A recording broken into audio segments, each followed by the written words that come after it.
Welcome to Soul Thrive, where we explore spirituality through healing trauma, shadow work, and applying the laws of the universe in order to master ourselves without the fear of the unknown. Guys, welcome to another episode on the Soul Thrive podcast. Christina here. And Ivana. Hope you guys are doing well. I think Ivana has a topic. I have a topic. Of course you have a topic. So 2 weeks ago, Yes. you started a new workshop. I did, yeah. Called Transforming Your Reality. Mm-hmm. And it's all about getting people to get out of third dimensional thinking into fourth dimensional vibration. I guess we could say Thinking. vibration, frequency, mindset, really just kind of helping people navigate from like thinking third dimensional ways of operating, which is so limited in so many ways. It is all about the understanding that you have so much that you can navigate through as long as you start to work with your emotions and have the ability to recognize that things are not separate from you. So 3D really is this conversation about you against me, something against you. There's a divide in experiences, which fourth dimensional perspective is a little bit more about learning emotional intelligence. And really kind of taking the accountability around your traumas, your triggers, your way of operating in your reality overall. And how is, if you could simplify it, why would someone want to shift into the 4D way of operating? What does that do for their life? Do things become... No, I wouldn't say easier, but like you can manifest easier in certain aspects. Yeah. So what starts to change is most individuals don't have a good understanding around each law and every single dimensional frequency. And so in fourth dimensional perspectives, the law is governed by emotion. Okay. What does that mean? So it means a lot of your like unconscious parts, your subconscious parts are really leading, which ultimately is still happening in the third dimensional way of operating. But the difference is you're more quick to blame something externally and think something is happening to you versus understanding that in 3D, in third dimensional perspectives versus fourth dimensional perspectives, which is like, oh, this is happening because it's a mirror of me. So it's almost like in 4D, you have a different understanding about life and the things that are happening to you and the people that you're attracting and the situations that you're attracting. It's almost like you have more of a, I don't know. I feel like it's almost like you have more of an autonomy to shift things quickly because to your point, you're not blaming other people or playing the victim to your circumstances. There's more of a direction when it comes to being in that law, in the 4D law of understanding your emotions, because you'll have better control over your narratives, your triggers, your coping mechanisms. And the best part of it all is that you're not in your victim mentality. You're not in your limitation. So one of the fundamental things that I've been teaching in the last 2 classes is teaching individuals, even though they assume that they're changing or that they are doing the work, one of the questions I had posed in the class was, do you do the work for you because you want to do the work for you, or are you doing the work because you want everybody around you to shift so that they connect with you the way you want them to connect with you? And that's a third dimensional perspective. A third dimensional because you still are looking for acceptance from the outside. Everything outside of you. Versus 4D, it's more this understanding that I am doing the work because I want to do the work. So then why is it that I'm having a hard time changing?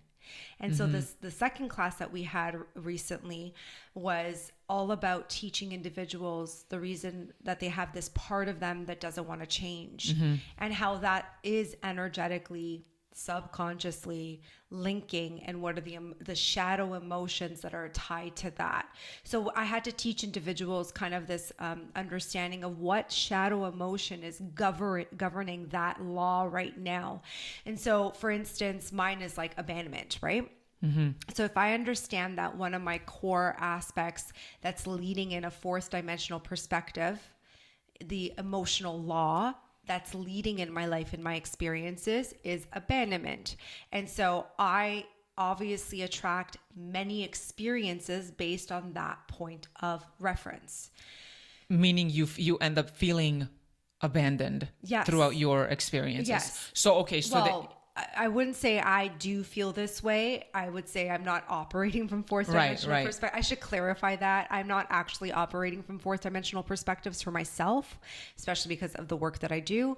However, to teach so people could understand from their point of reference, I was using that as an example of once I was in this point of law or in this fourth dimensional perspective, this was leading, and I had to take complete accountability of how it was leading, what the traumas were, and what that point of reference is attracting. So relationships that were abandoning me, how I was abandoning myself, how I was violating my boundaries, what my triggers were when it came to abandonment, relationship dynamics that created, and this is just one point of reference. We talked with others throughout the class, the group of us, and everyone started to come to terms with that point of reference for them. What was yours again? Perfectionism. Oh yeah, that's right. That makes sense. We talk about that a lot in the actual podcast too. We talk a lot about the perfectionism. It's the Virgo curse, man. Yeah. But it is something that a lot of people tend to lead with. So once you became aware of that, to people, so we can bridge this gap, right? So from third dimensional thinking, if you had no awareness that perfectionism was leading, and think about how you were back when, right? And how would you navigate your relationships? How would you navigate work? How would you navigate your relationship with food, money? Like it governs all of that concept. And then of course, what traumas from your childhood created the perfectionism to begin with? Yeah. So when I operate in 3D, I am completely unaware of these things. So we know that perfectionism comes from, like, is it okay if I sort of elaborate on where? Because even for my own mental. So I want you to. So if it's easy for people to understand. So if my core wound from childhood is that I can't be myself, because every time I was trying to be myself or express my emotions, it wasn't received in the best way or wasn't always accepted. I learned at a young age that I have to be perfect in order to receive that acceptance. So then subconsciously, my whole way of operating is I need to be perfect in every way. One, so that I can be accepted. Two, so that you can't say anything to me. 100%. Right. So it's because I don't want to be rejected. And also for this fake sense of self. If I am achieving, if I'm doing, if I'm perfect, then you literally, you can't reject me. You can't put me down. You can't say anything to me because, I'm trying to be perfect, which is, but then on the flip side, it led to exhaustion and burnout. And to your point, in terms of how it was leading in, it also leads with people pleasing. Because it's you want to have this image of well, I'm a perfect friend, I'm doing all of this. So remember how many people that I find jobs in 1 year. I think I helped 13 people get a job or something, but it wasn't, and it's not that that's a bad thing, but I feel I was going against myself, and instead of nurturing my own career and taking care of myself, because that year I was also going through so much personal turmoil at my own job.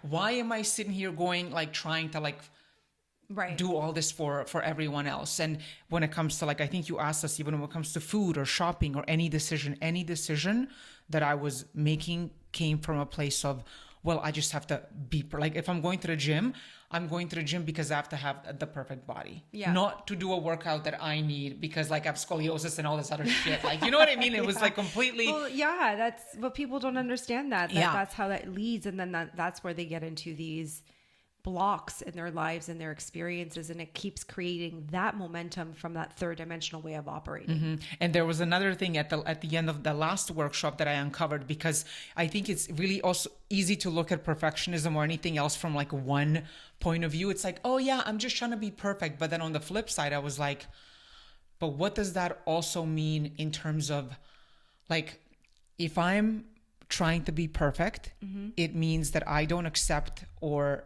that I don't accept my flaws. It means that I can't be vulnerable. Yep. So no wonder the universe was also mirroring to me people who were the same way. I'm like trying to have a discussion with someone and they just like won't hear me. They won't admit like their own like wrongdoing. It's like, you can't tell me anything. Or people who like don't say sorry.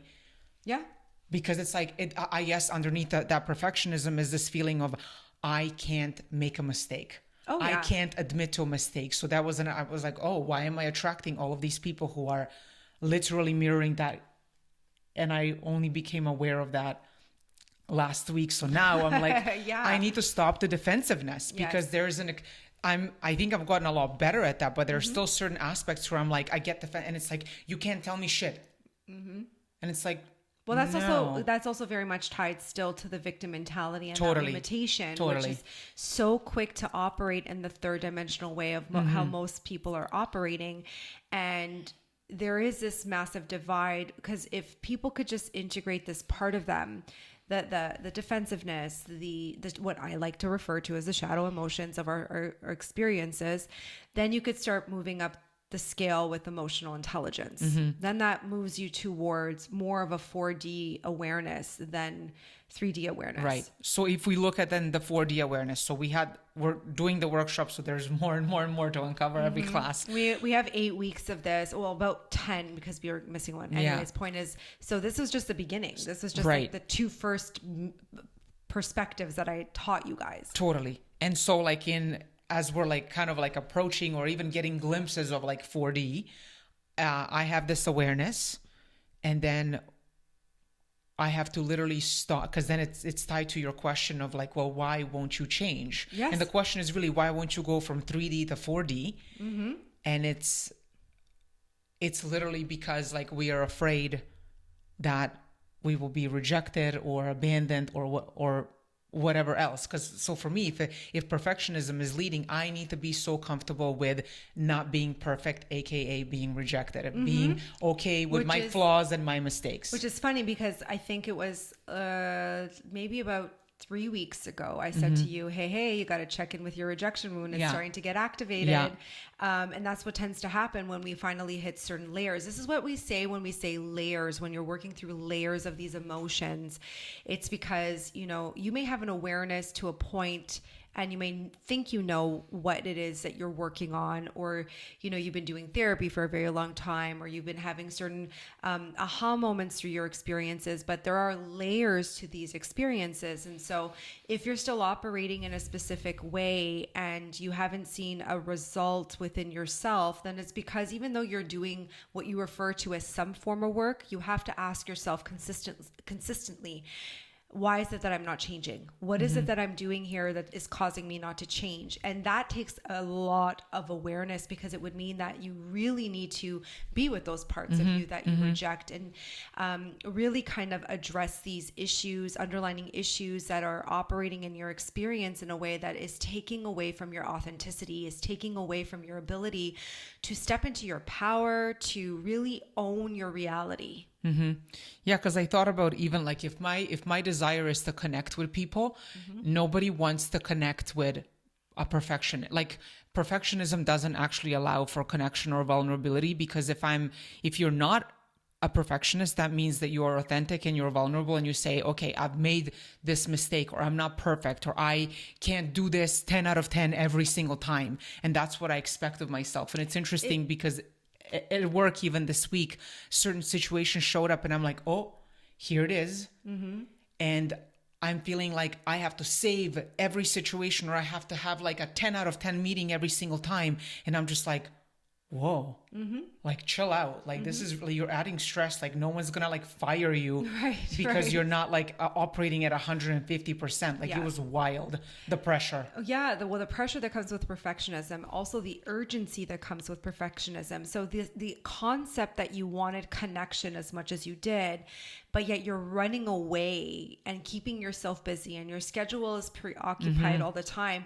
No one can actually energetically catch up with perfectionism, people who are in the perfectionism, because there's always a game, a strategy, a running to goal setting. There's something else. Yeah, right. Yeah, You're higher, always, so it's like even if someone wanted to have a relationship with you or a connection with you, so to avoid the pain of the rejection, you would then overschedule yourself. You would really keep yourself very busy to the detriment of your well-being. This is why you're like, I'm burnt out and I need a vacation, right? And I was like, you need to learn how to embody your experiences and slow down. Nothing is that urgent. There isn't something that you need to, because it's also kind of like what I was looking for myself too. You know, I'm always teaching, I'm always doing all these things, and I teach from a very high frequency. So I have to remember that it takes time for people to catch up. And I have to really be patient and be like, okay, I'm here. And some people will say like, I literally, Chris, you've put out so much stuff, whether that's Soul Thrive, whether that's doing the workshop, whether that's,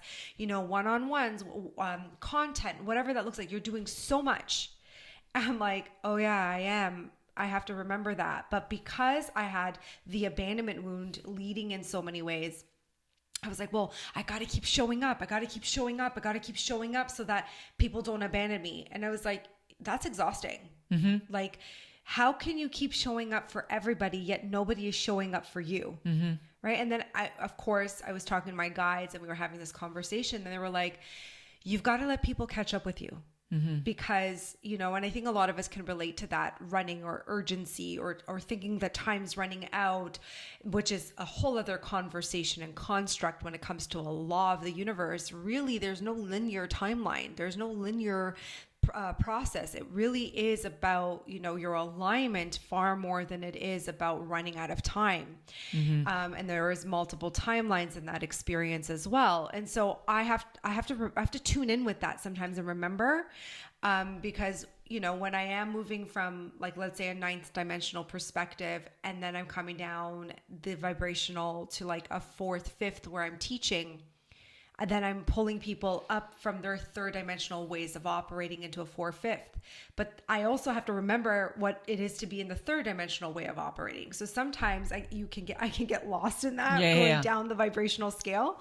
And then, oh, there's a human side, right? The human side kicks in and it has all of these, you know, complexities to it. And we are very complex with so many ways of looking at these layers of our experiences. And so what I love about what I'm teaching right now is to kind of clear out and bring clarity to individuals when it comes to their emotions, and not have any fear with sitting with those emotions. Right. So if I can summarize, in 3rd dimensional way of living, what is driving you is avoidance of these emotions. Yes. Or future potential negative emotions such as rejection, abandonment, whatever. We all have it. Ultimately, everybody wants to be loved and accepted for who they are. Everybody so wants to be liked. Yes. So we are all, so in 3D, you have no awareness of that. You're just running away from even potentially feeling it like in the future, which I can totally like. Which links to panic attacks and anxiety. Right. Okay. Yeah. Yes. That's, sorry. I was just like, that makes that's sense. Exactly the reason why anyone would be experiencing panic attacks and anxiety. Because you are literally like worried and future tripping about something happening. You're running ahead. Right. And so in 4D, you're saying, bring it on. I want to feel everything. Yes. And then what does that do? How does that transform our experience in the 4D? Oh, that's such a, like, when I look at the energy of someone who's embodying 4D, it's like a relief. It feels like you could take a deep breath and kind of lean into the discomfort. It feels like anything that shows up in your reality, you have the ability to navigate through. You're not going to be a coward. Okay, you're going to be brave. You're not afraid of feeling. Yeah, you're not afraid of the unknown. Right. You're not afraid of like the choice. You're not afraid of the consequence. You're so not like, afraid. I lose my job. Oh, there's a purpose. There's a point. There's a reason. Yeah, as long as, and it's more so, it doesn't feel like spiritual bypassing. I do have to clarify that because I think a lot of people in 3D have this toxic positivity sometimes. And so they're like, oh yeah, you know, I lost my job and like, everything is gonna, like, it's all gonna work out, but then they're not taking action oriented steps to make it work. Right. Which is 4D is all about action. It's all about, about like understanding the role that you have in your life, the emotions that are leading, and how you can really bring in this direction so you have the ability to create a better reality for yourself. And it isn't about proving to anyone else. It isn't about needing to be seen. It isn't about external validation. It isn't about doing the work so somebody else can feel good around you, or, for instance, having a relationship dynamic that isn't working out for you, change for you. It's none of those things. It really is, you have a respect for your energy, a respect for other people's energy as well. You're also someone who's going to be very aware of the decisions you're making. There's more honesty with the decisions that you're making and the choices that you're making. And you also understand that it's like a ripple effect. It's like cause and effect, right? It's like, if I make this decision, I better be making this decision for not only my highest good, but for the collective's highest good too. And that changes the conversation when it comes to manifesting, because what that really means is, when we're looking at third dimensional manifesting, which is like so low vibrational, it is like, I just want to make money, and like, how do I hustle culture and do all these other things that really don't make sense. Like it's coming filling from a void. Well, it's not only that, but it's trauma based. It's right. So it's like, I desire this because I lacked it in my childhood. I desire this because I don't think I'm good enough. I desire this because if I have the status, then I'll be accepted and I'll have belonging. Right. That's very third dimensional way of operating. And a lot of people in the spiritual community, in general, people are using that form of manifesting, which you're never really going to feel a sense of fulfillment. Right. Versus 4D manifesting and higher, because every law changes as we move up the vibrational scale. 4D, it's more like emotionally driven. So like if I have an emotional attachment to something, I need to learn non-attachment to that, because I understand that the emotion that's tied to it is coming from trauma. Mm-hmm. So then it poses the question, do I even want that experience? And if I did go in the direction of having that experience, how is this going to benefit me and the people around me? Mm-hmm. Is this going to benefit everybody?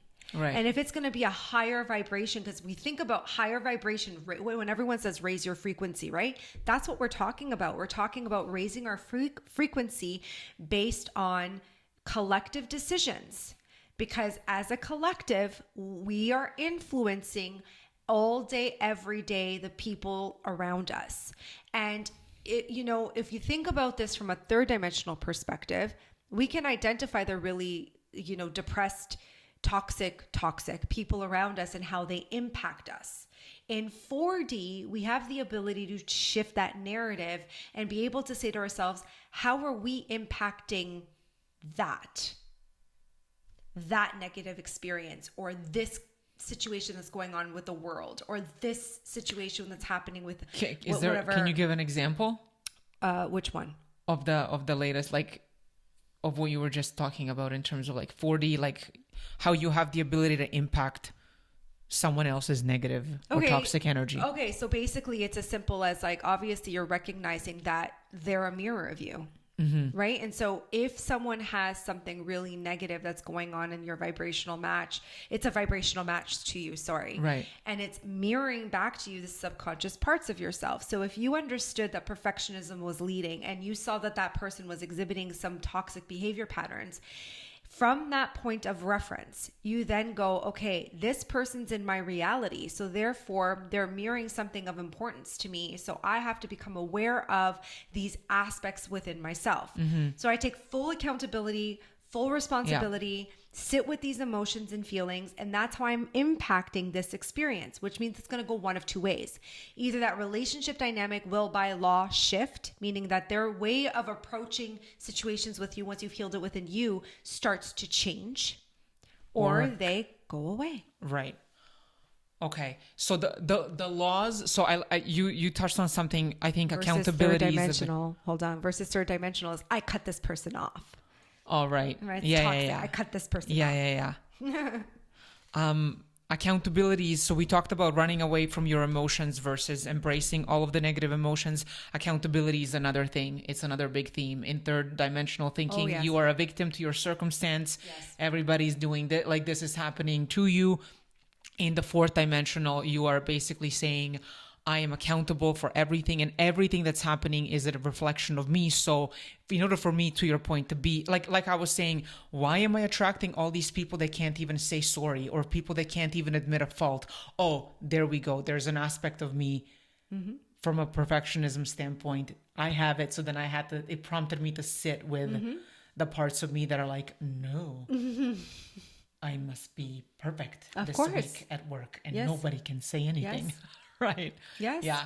It's what I love about it I love all the dimensions, even the third D. Like when I'm experiencing going up and down these dimensional frequencies, and I'm doing my shaman work, and I'm kind of integrating traumas, and I'm working with the shadow emotions, I love watching the energy in someone's consciousness shift, and I love watching what it's going to really shift within their reality. But there is going to be so much discomfort that comes with that. And I think people need to recognize that when you're doing the healing work, this isn't about just this positive, oh, I'm bringing in this positivity. It really is about making an impact. So most of us want to matter. Most of us want to leave a legacy. Most of us want to be leaders in our reality, yet we won't change to move up that vibrational scale.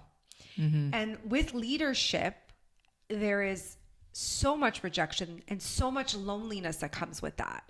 And so I always say that the more and more comfortable you get with your shadow aspects, these parts of you that you don't want to admit aren't perfect, or that feel so wounded, the easier it's going to be for you to move up that vibrational scale, the more and more you sit with it, the more and more it's with your experiences. And I always say to people, they're like, well, if I change this, and I'm like, you don't have to do much. You just need to lean into this one emotion, and you need to make friends with it. It's not your enemy. Most people will teach you the opposite. In third dimensional, the law in the 3D is true. Every law in every dimension is a truth. That's why the conversations that we're having can be contradictory. Because if I know that someone's operating specifically in a third dimensional perspective, and I'm working with them, I know that their victim mentality is leading. Right. Took me a long time to realize that, but now I do. And then if I'm working with someone who's like in a 4D or a 5D perspective, and their mindset is a little different, then there's so much more we can do there. There's so much like different type of energy and work that we could do there. And what is I feel like one of the big differences, and you touched on this in the first class, is someone who is operating in 4D can see different perspectives. Yes. And they can see the bigger picture, and they can step out of their own little, I'm in this shit and this is happening to me and it's like poor me and blah, blah, blah, to hold on a second. Let me actually zoom out, look at the big picture, look at everything, how things are connected in my life, and look at other perspectives. Like, I feel like that another aspect of 3D is like, there's one way of looking at it and one way only, and that's it. And with third dimensional perspectives, we are very much tied to culture, religion, like government. It's very much tied to the divide, right? Like you could see the division. You can if you could just cue in and have that personal awareness, you would see the divide in all the experiences. Whereas 4D gives us the opportunity to unify. Like it gives us the opportunity to look at things from that outside of observer's perspective. And then the third eye then has the ability to activate and see multiple perspectives and find solutions and make choices from those perspectives that are going to better the collective. Maybe to end, if you could leave people with who want to start to do this work to shift from 3D to 4D. I mean, I know it's very complex and you need a lot of support, but if someone is starting out and thinking about this, what would be 1, 2, or 3 questions that you would recommend that they ask themselves as they try to navigate the things that are holding them back in their 3D? Well, the first thing I'm going to say is I have all this information. Like I've got all this content and teachings. And if someone's serious about doing the work, they should join Soul Thrive. I will just say that, number one, because it's where do you fundamentally start? Right. So that's not it's so complex. The one question that everybody feels very conflicted with before I even answer your question is that most people don't know where to start. Yeah. They're like, I know there's something wrong. I know that I'm going through something. I know, like, and I hear it quite frequently. They're not willing to ask themselves the number one fundamental question is, why don't I want to change? And you can ask that in any dimension. It doesn't have to be just 4D, right? So even in 3D, before you even jump up the vibrational scale, because it's going to take time. I'm not going to sit here and say to you that you're going to be able to go from 3D and then think you're going to hit 4D without really doing integrative work. It's not really going to work that way. You really have to do inner child work. You really have to understand the layers. You should be working with a shadow worker. You should be working with someone who really understands the complexities of trauma and can navigate through those experiences. It's because it's a whole other experience. You're working with energy on a whole other level, right? The second thing that I need people to understand is, if you think you could do it on your own, then you're still operating in your third dimensional perspectives. The third thing that people need to comprehend is that if you are looking that you're operating with your limitations, and I'm just going to say it like this. For instance, if someone says to me, I really want to take your workshop, but I can't afford it. That's third dimensional thinking, right? Because the reality is if you choose to look at an experience and say to yourself, this is going to benefit me, then there is no conversation about the limitation. Right. So there really is these small little things that I want people to kind of recognize with how they're operating. Like, I can't do that. I can't afford that. But then you're spending money on things that you shouldn't be spending your money on anyways, just so you have a sense of belonging. You know, like, I'm somebody that, for instance, understands that psychology. So I give my clients big breaks. Like, I give my clients 6 months between the 2 workshops that we do a year. We do everyone in March and we do one in September. Yeah. And I give people time for them to budget, right? Like, I'm being sensitive to your understanding. And it's still interesting when I hear someone say, I just can't afford it. So I'm like, that's because you're operating in your third dimensional way of existing, where you're in your fight or flight response and you're still in your survival, and these are your limitations, yet you want to work with me and you want to have better experiences, but you're not willing to change. Right? So you're not willing to even change your monthly budget. 100%. This is why it's no judgment on that. I'm not judging anyone, and I'm not trying to be like, you need to do work with me. However, I am good at what I do. So at the end of the day, it's almost like, if you're not willing to show up energetically in that way, then you're never going to move up the vibrational scale. And I know there are a lot of people that think that they're doing the work, and I've seen their vibrations, and it's still not there, because their assumption is they're understanding the theory of things, but they haven't embodied the change. There's literally no change. Yeah. Right. And so they'll embody the concepts, the theory, which is still third dimensional ways of operating. So if I was to leave a couple of things for people, it's obviously just keep asking yourself, why is it that I don't want to change? And the second aspect is, what are my limitations? What am I telling myself that I can't do, or what's impossible for me, or right. What are my limitations? And that will give you a good gauge around how you are your own worst enemy and why you're not shifting your reality. We'll leave it at that. Yeah, sounds good. Thank you. Thanks, guys.